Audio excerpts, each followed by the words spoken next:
नमस्कार। आज हमारे पास कुछ बहुत दिलचस्प स्रोत हैं।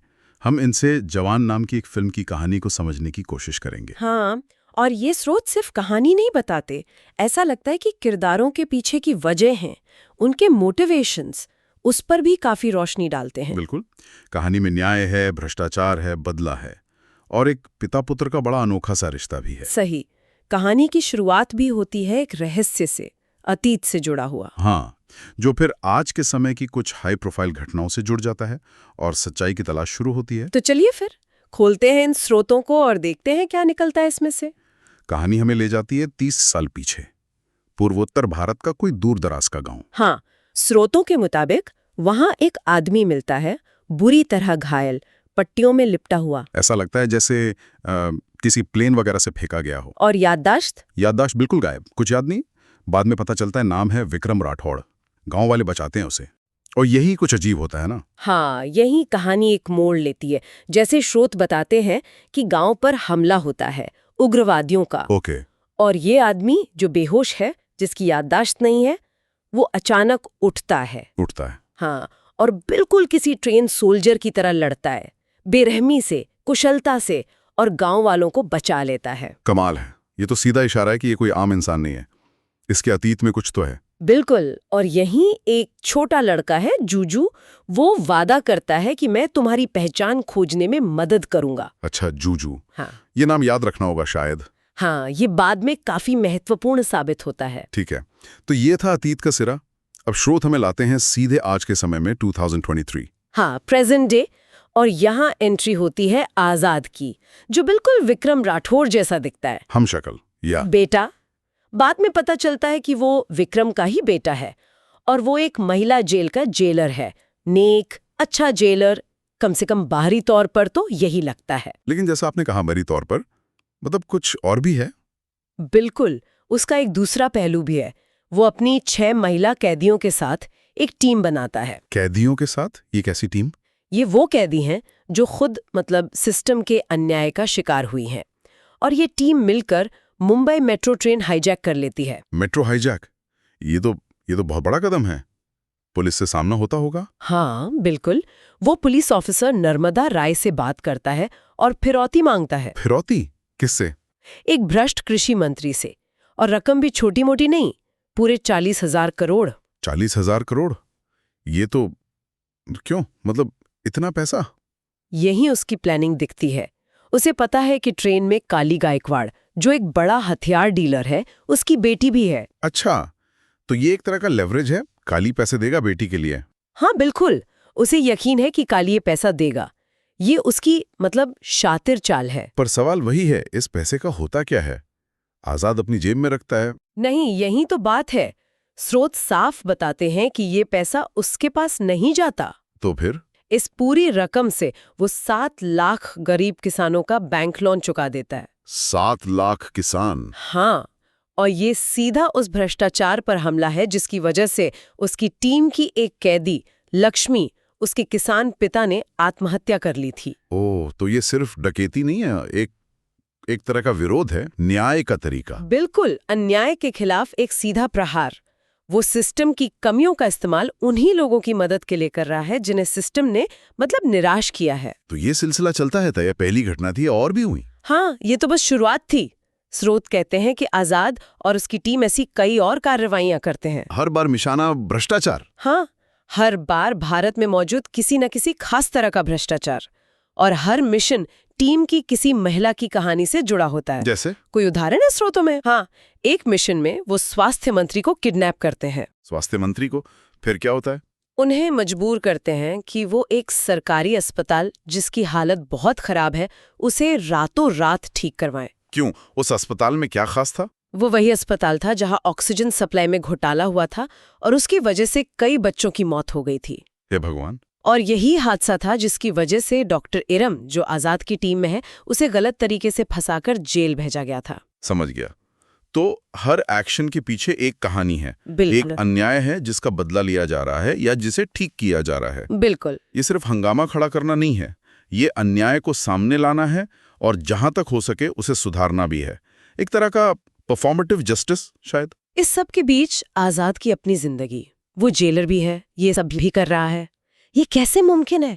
किसी को शक नहीं होता? यही कहानी में एक और परत आती है। इन ऑपरेशंस में पुलिस की तरफ से जो मुख्य नेगोशिएटर होती है वो है नर्मदा राय।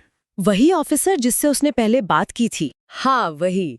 आजाद और नर्मदा की मुलाकातें होती हैं और उन्हें प्यार हो जाता है। प्यार? लेकिन नर्मदा तो पुलिस में है, उसे पता नहीं कि आजाद ही?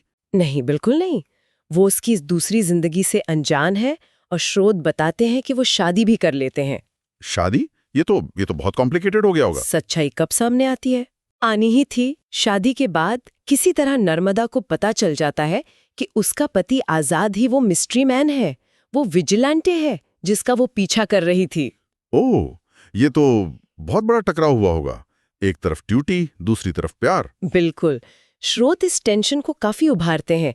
नर्मदा जब आजाद से भिड़ती है, सवाल करती है, तब क्या बताता है आजाद? तब आजाद उसे सब कुछ बताता है, अपने अतीत की पूरी कहानी, अपने पिता कैप्टन विक्रम राठौड़ की कहानी और उस आदमी का नाम जिसने उसके परिवार की जिंदगी तबाह की, काली गायकवाड़। काली गायकवाड़, वही हथियार डीलर? हाँ, वही। अब सारी कड़ियां जुड़ती हैं। मिले थे। उनके साथ असल में हुआ क्या था? आजाद बताता है कि उसके पिता विक्रम राठौड़ 1993 में इंडियन आर्मी की स्पेशल फोर्स के एक बहुत काबिल और सम्मानित कमांडो थे। हाँ।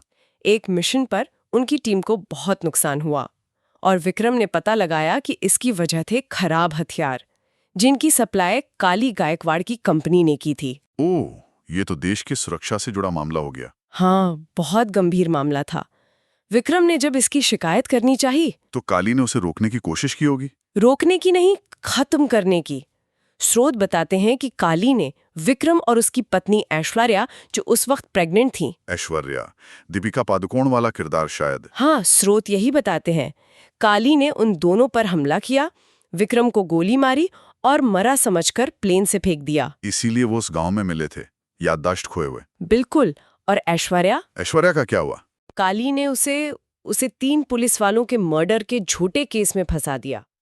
वो पुलिस वाले भी काली के ही आदमी थे। क्या मतलब, उसे सजा हुई? हाँ, उसे दोषी ठहराया गया और मौत की सजा सुनाई गई। ये तो भयानक है। एक गर्भवती महिला, झूठा इल्जाम, मौत की सजा। हाँ, लेकिन एक पेंच था। उसे अपने बेटे आजाद को जेल में जन्म देने और 5 साल तक पालने की इजाजत मिली। जेल में 5 साल तक? हाँ, और अपने आखिरी दिन फांसी से ठीक पहले उसने 5 साल के आजाद से एक वादा लिया। क्या वादा? कि वो बड़ा होकर अपने पिता की बेगुनाही साबित करेगा और न्याय दिलाएगा उन सबके लिए जिनके साथ अन्याय हुआ। ओह। इसके बाद एक नेक जेल वार्डन ने आजाद को गोद ले लिया। तो ये है वजह, ये है आजाद के इस रास्ते पर चलने का कारण। ये सिर्फ समाज सेवा नहीं है, ये एक बेटे का अपनी माँ से किया हुआ वादा है, अपने माँ बाप के लिए इंसाफ की लड़ाई। बिल्कुल। अगर हम इसे बड़ी तस्वीर में देखें तो ये बैक स्टोरी आजाद के हर एक्शन के पीछे की गहरी पर्सनल वजह को सामने लाती है। वो सिर्फ सामाजिक अन्याय से नहीं लड़ रहा, वो अपने परिवार के साथ हुई नाइंसाफी का बदला भी ले रहा है। ये उसके किरदार को बहुत मानवीय बना देता है। अब कहानी वापस प्रेजेंट में आती होगी। हाँ, अब जब नर्मदा को सच पता है, आजाद का अतीत सामने है, तो काली गायकवाड़ भी चुप नहीं बैठता। उसे पता चल जाता है आजाद कौन है। हाँ, और वो आजाद को पकड़ लेता है, उसे टॉर्चर करता है। लगता है कि अब आजाद का खेल खत्म। लेकिन ऐसा नहीं होता होगा। फिल्मों में अक्सर हीरो बच जाता है। हाँ, और यहाँ एंट्री होती है एक सरप्राइज एलिमेंट की। ठीक जब काली उसे मारने वाला है, कौन आता है? विक्रम राठौड़, असली वाला। क्या वो जिंदा हैं? उन्हें याददाश्त वापस आ गई? जिंदा तो थे ही, लेकिन याददाश्त नहीं, अभी नहीं। पर उन्हें ढूंढ लिया गया है। किसने ढूंढा? जियो ने। वही गांव वाला लड़का जो अब बड़ा हो गया है। उसने अपना वादा निभाया। सालों बाद उसने विक्रम को ढूंढ निकाला। वाह। और विक्रम सही समय पर पहुंचकर अपने बेटे को बचा लेता है। पिता और बेटे का मिलन इतने सालों बाद, ये तो बड़ा इमोशनल सीन होगा। हाँ, स्रोत इसे कहानी का एक अहम मोड़ मानते हैं। पहली बार बाप बेटा एक दूसरे को जान रहे हैं, पहचान रहे हैं, पर इमोशनल होने का ज्यादा टाइम नहीं है। क्यों? क्या हुआ? उन्हें काली की अगली और शायद सबसे खतरनाक चाल का पता चलता है। एक और चाल? अब क्या? अब मामला पर्सनल दुश्मनी से आगे बढ़कर पूरे देश पर असर डालने वाला है। काली आने वाले नेशनल इलेक्शन में धांधली करने की प्लानिंग कर रहा है। इलेक्शन में धांधली कैसे? स्रोत बताते हैं कि ट्रकों में भरकर लाया गया काला धन, उससे वोट खरीदने का प्लान है और साथ ही इलेक्ट्रॉनिक वोटिंग मशीनें ईवीएम्स उन्हें हैक करके कहीं छुपाने का प्लान है ताकि नतीजों को बदला जा सके। ये तो लोकतंत्र पर हमला है। अब क्या करेंगे विक्रम और आजाद? अब बाप बेटा, आजाद की वो औरतों वाली टीम और कुछ भरोसेमंद साथी सब मिलकर इस साजिश को रोकने के लिए एक आखिरी बड़ा ऑपरेशन प्लान करते हैं। कहाँ होता है ये ऑपरेशन? आजाद चालाकी से काली को उसी महिला जेल में फंसा लेता है जहां वो कभी जेलर था। तो फाइनल शोडाउन जेल में? हाँ, जेल बन जाता है जंग का मैदान। विक्रम, आजाद की टीम और काली की फौज के बीच भयंकर लड़ाई होती है। और इसी लड़ाई के बीच कुछ खास होता है? हाँ, लड़ाई के दौरान विक्रम एक खराब बंदूक चलने की आवाज सुनता है, एक खास तरह की आवाज। वही आवाज? हाँ, स्रोत बताते हैं कि ये ठीक वैसी ही आवाज थी जैसी उन खराब हथियारों से आई थी जिनकी वजह से सालों पहले उसकी टीम के लोग मारे गए थे, जिसने काली के खिलाफ उसकी जांच शुरू करवाई थी। तो इस आवाज से जैसे कोई स्विच ऑन हो जाता है।